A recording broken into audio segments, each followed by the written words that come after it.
ನಮಸ್ತೆ ಸ್ನೇಹಿತರೆ, ಎಲ್ರಿಗೂ ದಸರಾ ಹಬ್ಬದ ಶುಭಾಶಯಗಳು. ದಸರಾ ಹಬ್ಬದ ಪ್ರಯುಕ್ತ ಪ್ರತಿ ವರ್ಷ ನಮ್ಮನೇಲಿ ಕೂಡ ಬೊಂಬೆಗಳನ್ನ ಕೂರಿಸ್ತೀವಿ. ಇದು ನಮ್ಮ ಮನೆಯ 13ನೇ ವರ್ಷದ ಬೊಂಬೆಗಳ ಹಬ್ಬ. ಈ ಸ್ಟೆಪ್ಸ್ಗಳನ್ನು ಮಾಡೋದಕ್ಕೆ ತಯಾರಿ ಹೇಗಿತ್ತು ಅಂತ ನೋಡ್ಕೊಂಬರೋಣ ಬನ್ನಿ.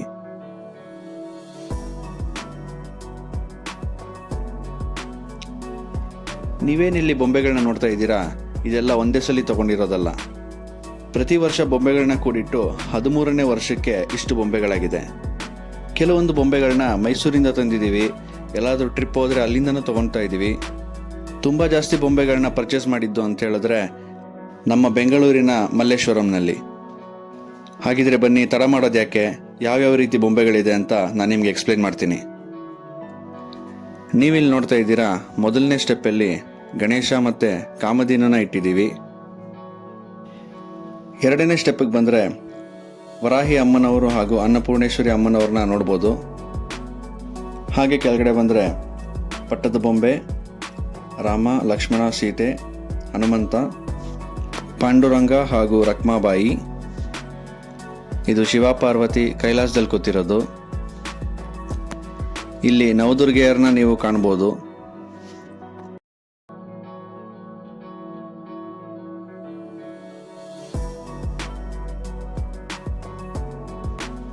ಕಾಮಾಕ್ಷಿ ಅಮ್ಮನವ್ರನ್ನ ಕೂಡ ನೀವು ಕಾಣ್ಬೋದು. ಇದು ರತಿ ಮನ್ಮಥರ ಜೋಡಿ.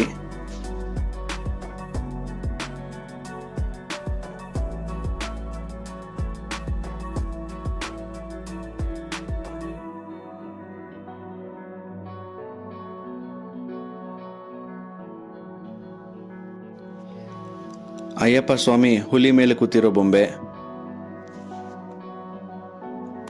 ನೀವಿಲ್ಲಿ ಶ್ರೀ ಗುರು ರಾಘವೇಂದ್ರ ಸ್ವಾಮಿಗಳನ್ನ ನೋಡ್ಬೋದು.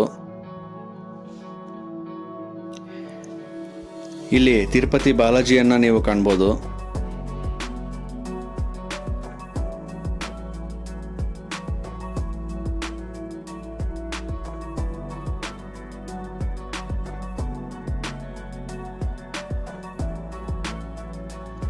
ನೀವು ಇಷ್ಟೊತ್ತು ನೋಡಿದ್ದು ಬರೀ ಒಂದು ಸೈಡ್ ಕೂರಿಸಿರೋ ಬೊಂಬೆಗಳು ಮಾತ್ರ. ಇವಾಗ ಎರಡನೇ ಸೈಡ್ ಕೂರಿಸಿರೋ ಬೊಂಬೆಗಳನ್ನ ನೋಡೋಣ ಬನ್ನಿ. ಎರಡನೇ ಸೈಡ್ ನೋಡೋದಾದ್ರೆ ಮೊದಲನೇ ಸ್ಟೆಪ್ಪಲ್ಲಿ ನೀವು ಕೃಷ್ಣ, ಬ್ರಹ್ಮ, ವಿಷ್ಣು, ಮಹೇಶ್ವರನನ್ನ ನೀವು ಕಾಣ್ಬೋದು.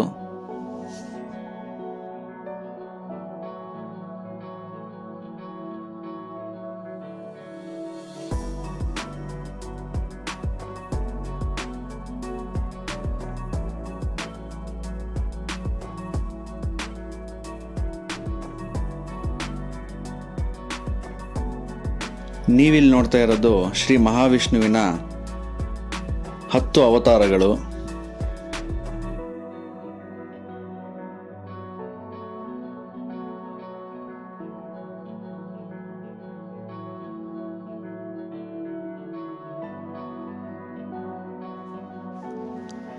ಇಲ್ಲಿ ಇನ್ನೊಂದು ಮದುವೆ ಸೆಟ್ ಕೂಡ ಇಟ್ಟಿದ್ದೀವಿ.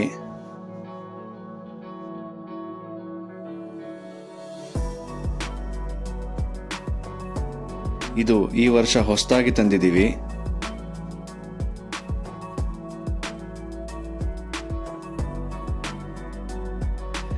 ಶ್ರೀನಿವಾಸ ಹಾಗೂ ಪದ್ಮಾವತಿ ಅಮ್ಮನವ್ರನ್ನ ಕೂಡ ಈಗ ಕೂರಿಸಿದ್ದೀವಿ.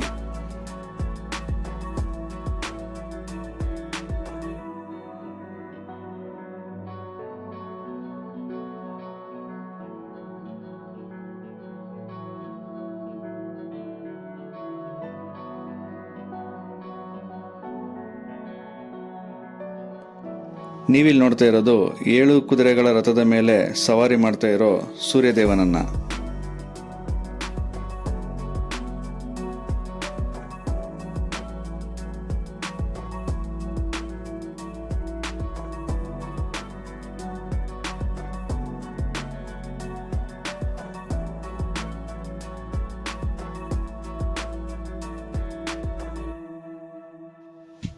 ನೀವೀಗ ನೋಡ್ತಾ ಇರೋದು ಛತ್ರಪತಿ ಶಿವಾಜಿ ಮಹಾರಾಜರನ್ನ.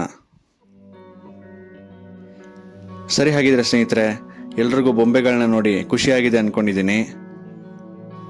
ನೀವು ಕೂಡ ನಿಮ್ಮ ಮನೇಲಿ ಬೊಂಬೆಗಳನ್ನ ಕೂರಿಸೋದಕ್ಕೆ ಸ್ಟಾರ್ಟ್ ಮಾಡಿ. ಎಲ್ಲ ಬೊಂಬೆಗಳನ್ನೂ ಒಟ್ಟಿಗೆ ತಗೋಬೇಕಂತಿಲ್ಲ. ನೀವೆಲ್ಲಾದರೂ ಟ್ರಿಪ್ ಹೋದರೆ, ಮೈಸೂರು ಸೈಡ್ ಹೋದರೆ, ಇಲ್ಲ ಯಾವ್ದಾರು ಊರಿಗೆ ಹೋದರೆ ಸ್ವಲ್ಪನೇ ಬೊಂಬೆಗಳನ್ನ ತೊಗೊಂಬನ್ನಿ. ಸರಿ, ಹಾಗಿದೆ ಸ್ನೇಹಿತರೆ, ಎಲ್ರಿಗೂ ಮತ್ತೊಮ್ಮೆ ದಸರಾ ಹಬ್ಬದ ಶುಭಾಶಯಗಳು. ಮತ್ತೆ ಸಿಗೋಣ ನಮ್ಮ ಮುಂದಿನ ವಿಡಿಯೋದಲ್ಲಿ.